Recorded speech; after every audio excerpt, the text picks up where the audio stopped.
তোমার কাছে পাসপোর্ট, আধার card, voter card, এমনকি প্যান কার্ডও আছে, তাও তুমি প্রমাণ দিতে পারবে না তুমি একজন ভারতীয় নাগরিক। হ্যাঁ, এটা আমি বলছি না, এটা ভারত সরকার বলছে। 24 জুন 2026 14তম পাসপোর্ট সেবা দিবসে MEA ministry of external affairs officially বলেছে Indian passport is just a travel document, not a citizenship proof.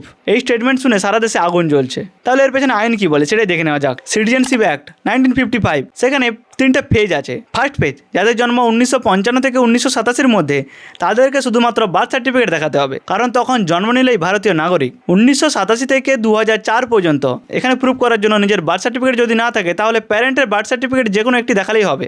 আর 2004 সাল থেকে এখন পর্যন্ত বাবার এবং মার দুজনেরই সিটিজেনশিপ প্রুফ দেখাতে হবে। কিন্তু এখানে একটা বড় প্রবলেম, ভারতের কোটি কোটি মানুষের কোনো বার্থ সার্টিফিকেটই নেই, আছে শুধুমাত্র আধার কার্ড। সেটা ভারত সরকার 2025 সালে বলে দিয়েছে এটা শুধুমাত্র আইডেন্টি প্রুফ। তাছাড়া যে ভোটার কার্ড আছে সেটা শুধু ভোট দেওয়ার জন্য, যদিও ছিল পাসপোর্ট, সেটা ভারত সরকার এখনই বলে দিল যে এটা কোনো সিটিজেনশিপ প্রুফ না। তাহলে ভারতীয় মানুষ কীভাবে প্রমাণ করবে সে ইন্ডিয়ান সিটিজেন? এ বিষয়ে তোমার কি মতামত অবশ্যই কমেন্ট করে জানাও।